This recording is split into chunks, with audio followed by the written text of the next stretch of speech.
നമസ്കാരം. 2024-2025 സാമ്പത്തിക വർഷത്തിലെ സംസ്ഥാന സർക്കാരിന്റെ ഉപധനാഭ്യർത്ഥന ചർച്ചയിൽ ഭരണപക്ഷത്തെ കടന്നാക്രമിച്ച് ടി സിദ്ദിഖ് MLA.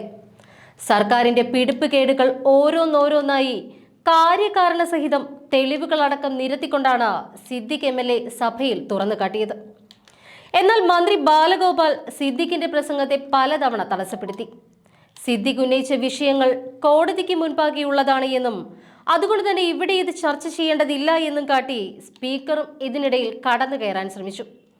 എന്നാൽ ഇതോടെ സിദ്ദിഖിന് രക്ഷാകവചം തീർത്തുകൊണ്ട് പ്രതിപക്ഷ നേതാവ് VD സതീശൻ ചാടി എണീക്കുകയായിരുന്നു. ദൃശ്യങ്ങളിലേക്ക്. സർ, കൊല്ലം അസിസിയ മെഡിക്കൽ കോളേജിൽ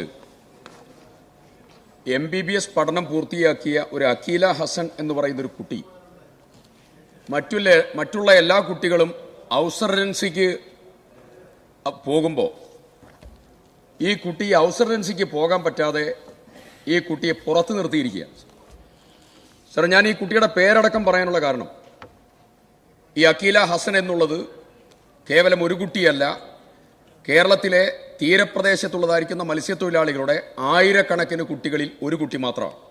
സർ, എന്താണ് കാരണമെന്ന് ചോദിച്ചാൽ, വിദ്യാതീരം പദ്ധതിയിൽ ഈ കുട്ടിക്ക് കൊടുക്കേണ്ടതായിരിക്കുന്ന ഫിഷറീസ് ഗ്രാന്റ് സർക്കാർ നൽകാത്തതിൻ്റെ ഒരൊറ്റ കാരണമായി ഈ കുട്ടി അടക്കമുള്ളതായിരിക്കുന്ന കുട്ടികളെ പുറത്തു നിർത്തിയിരിക്കുകയാണ്. സർ, ബഹുമാന്യനായ ഉമ്മൻചാണ്ടി സാറിന്റെ ഓർമ്മദിനം കടന്നു വരികയാണ് 18-ാം തീയതി. ഉമ്മൻചാണ്ടി സാറാണ് ഈ വിദ്യാതീരം പദ്ധതി കേരളത്തിൽ ആവിഷ്കരിച്ച് വിദ്യാർത്ഥികൾക്ക് പഠിക്കാൻ, അവർക്ക് വളരാൻ അതിനാവശ്യമായിട്ടുള്ള എല്ലാ സൗകര്യങ്ങളും പ്രദാനം ചെയ്യാൻ ആവശ്യമായിട്ടുള്ള നടപടിക്ക് നേതൃത്വം കൊടുത്തത്. സർ, ഇതുപോലെയുള്ള നിരവധി കാര്യങ്ങൾ, SC, ST, OEC, OBC വിദ്യാർത്ഥികളുടെ ഗ്രാന്റ് നൽകാത്തതായിട്ടുള്ള കാര്യം ഉൾപ്പെടെ, ലംസം ഗ്രാന്റ് ഉൾപ്പെടെയുള്ളതായിരിക്കുന്ന സ്റ്റൈപ്പൻഡ് ഉൾപ്പെടെയുള്ള നിരവധി കാര്യങ്ങൾ സമാനമായി നമ്മുടെ മുമ്പിലുണ്ട്. സർ, കേരളത്തിൽ കുറഞ്ഞ തുകയുടെ മുദ്രപത്രങ്ങൾ 14 ജില്ലകളിലും ഇന്ന് ലഭ്യമല്ല. സർ, 50 രൂപ മുതൽ 500 രൂപ വരെയുള്ളതായിരിക്കുന്ന മുദ്രപത്രങ്ങൾ ഇന്ന് ഒരു ജില്ലകളിലും ലഭ്യമല്ല. സർ, 1000 രൂപയുടെ മുദ്രപത്രങ്ങൾ അവൈലബിൾ ആണ്, ബാക്കിയുള്ള ഒരു മുദ്രപത്രങ്ങളും ലഭ്യമല്ല. ഇത് സർക്കാരിന്റെ ഭാഗത്ത് നിന്ന് ബോധപൂർവമായി ഉണ്ടാകുന്ന നടപടിയാണ് എന്ന് ചൂണ്ടിക്കാണിക്കാൻ ആഗ്രഹിക്കുന്നു. നഗരസഭയിലേക്കുള്ള വല്ല അനുമതിക്കും 100 രൂപ മതി, വിദേശത്ത് ലോൺ എടുത്ത് വിദ്യാർത്ഥികൾക്ക് പഠിക്കാൻ പോകാൻ 200 രൂപ മതി, സർക്കാരിന്റെ നയമനുസരിച്ച് വാടക കരാറിന് ഇപ്പം വർദ്ധിപ്പിച്ചതുൾപ്പെടെ 500 രൂപ മതി, ഒരു പവർ ഓഫ് അറ്റോർണി ക്രമീകരിക്കാൻ 600 രൂപ മതി. പക്ഷെ സാർ, ഇതിന്റെ ഒരൊറ്റ മുദ്രപത്രം പോലും ലഭ്യമല്ല. 1000 രൂപയുടെ മുദ്രപത്രം ലഭ്യമാക്കാൻ ആവശ്യമായിട്ടുള്ള നടപടി മാത്രം സ്വീകരിച്ച് സർക്കാർ ജനങ്ങളെ ആകെ ബുദ്ധിമുട്ടാകണം. സർ, ഈ സ്റ്റാമ്പിംഗ് ഇന്ന് നടക്കുന്നില്ല. 1 ലക്ഷം രൂപയ്ക്ക് മുകളിലുള്ളതായ തുകയ്ക്കുള്ള ഈ സ്റ്റാമ്പിംഗ് മാത്രമാണ് സാർ ഇന്ന് നമ്മുടെ ഈ കേരളക്കരയിൽ നടക്കുന്നത്. സർ, ഞാൻ കഴിഞ്ഞ ദിവസം എന്റെ നിയോജക മണ്ഡലത്തിലെ മുട്ടിൽ പഞ്ചായത്തിലെ ഒരു എടത്തിൽ കോളനി പോയി. ട്രൈബൽ കോളനിയാണ് സർ, പണിയ വിഭാഗം, ഏറ്റവും ദുർബലരായ പണിയ വിഭാഗത്തിന്റെ കോളനിയാണ് സർ.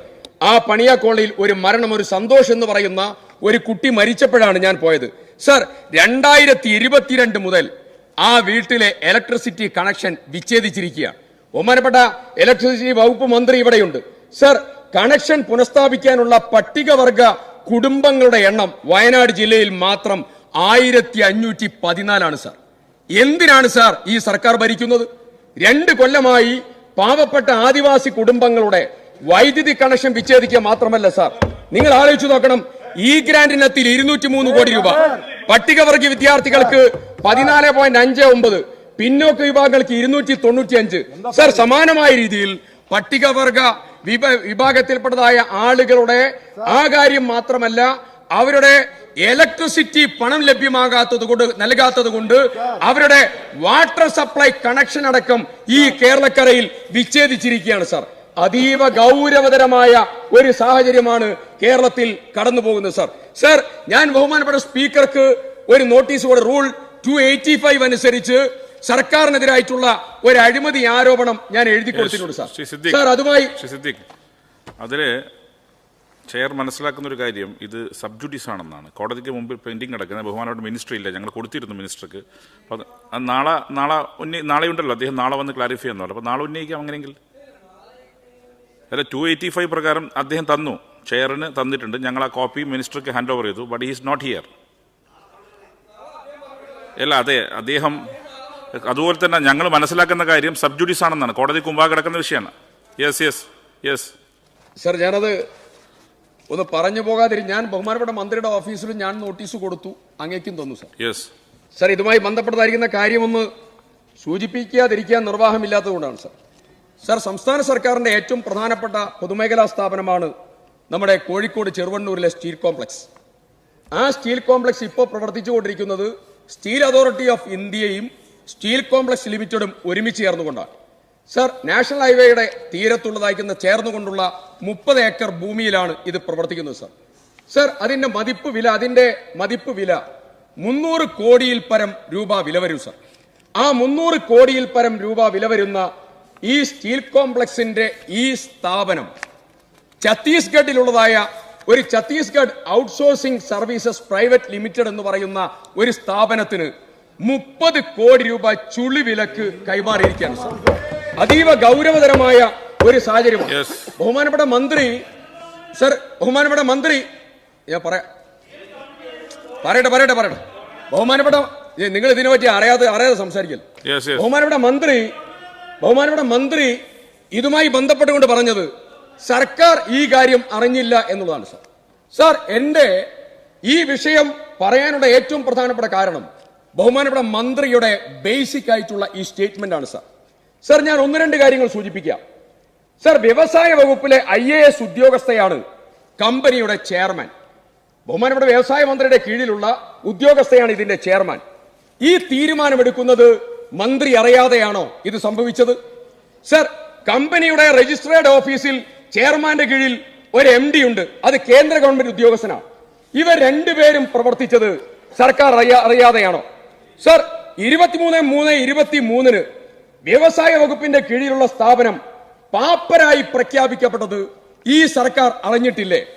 സർ, NCLT-യുടെ പാപ്പരത്വ പരിഹാര പ്രക്രിയ ആരംഭിക്കാൻ ഉത്തരവിട്ടതും റെസൊല്യൂഷൻ പ്രൊഫഷണൽ അദ്ദേഹം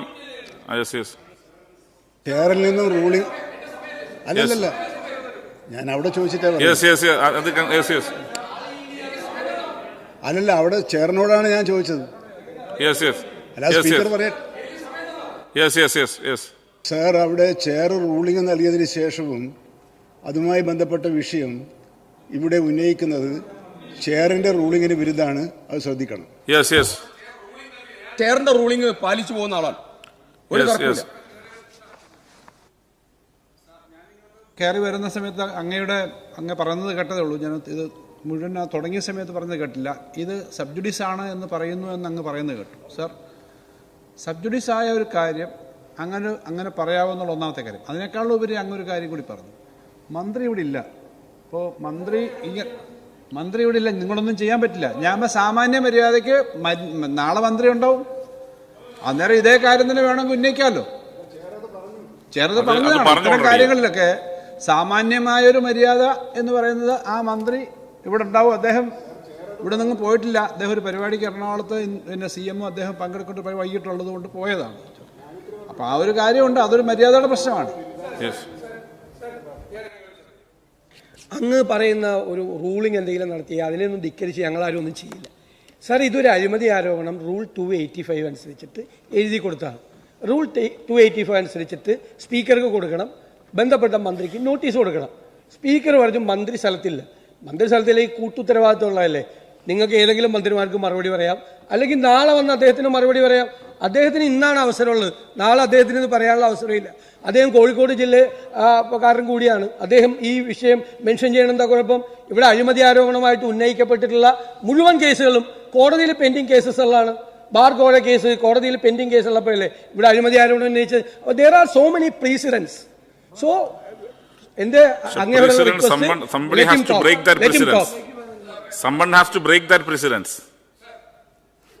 Yes, please. NCLT-യുടെ പാപ്പരത്വ പരിഹാര പ്രക്രിയ ആരംഭിക്കാൻ ഉത്തരവിട്ടതും RPA നിയമിച്ചതും സർക്കാർ അറിഞ്ഞിട്ടല്ലേ? സർ, ഒരു കാര്യം കൂടെ. സർ, ഇതിന് 30/12/2023 committee of creditors resolution plan 100% വോട്ടോടുകൂടി അംഗീകരിച്ചത് ഈ സർക്കാർ അറിഞ്ഞിട്ടല്ലേ? സർ, ഒരു പ്രധാനപ്പെട്ട കാര്യം കൂടെ. സർ, സർക്കാരിന് വേണ്ടി 33 കോടി രൂപയുടെ ക്ലെയിം ഉണ്ട്. ആ ക്ലെയിം 22 കോടി രൂപയ്ക്ക് അഡ്മിറ്റ് ചെയ്തു. സർ, അത് സെറ്റിൽ ചെയ്തതോ 33 കോടി രൂപയുടെ ക്ലെയിം 15 ലക്ഷത്തിന് സെറ്റിൽ ചെയ്തു. സർ, സർക്കാരിന്റെ പദ്ധതി ഇതൊന്നും തന്നെ ഈ സർക്കാർ അറിഞ്ഞിട്ടല്ല എന്ന് പറഞ്ഞാൽ, സർ, ഇത് റിയൽ എസ്റ്റേറ്റുമായി ബന്ധപ്പെട്ട ഗൗരവതരമായ ശ്രമത്തിന് നടത്തിയ ഇടപെടലായിരുന്നു. പക്ഷേ ചെറുത്തുനിൽപ്പും സമരം മൂലം സർക്കാരിന് അവസാനം ഇപ്പൊ കോടതി NCLT പോകാനും നിയമ നടപടികളുമായി പോകാനും ഇന്ന് തയ്യാറാകേണ്ടി വന്നു. അന്ന് NCLT-യിൽ ഇന്നെടുക്കുന്ന ശ്രമം അന്നെടുത്തിരുന്നുവെങ്കിൽ ഈ പ്രശ്നം ഇന്ന് ഉണ്ടാകുമായിരുന്നില്ല. അതീവ ഗൗരവതരമായിട്ടുള്ള ഈ ആരോപണം അന്വേഷിക്കണം എന്നാവശ്യപ്പെട്ടുകൊണ്ട് ഞാൻ ഈ ഉപധനാഭ്യർത്ഥനയെ എതിർത്തുകൊണ്ട് അവസാനിപ്പിക്കുകയാണ്.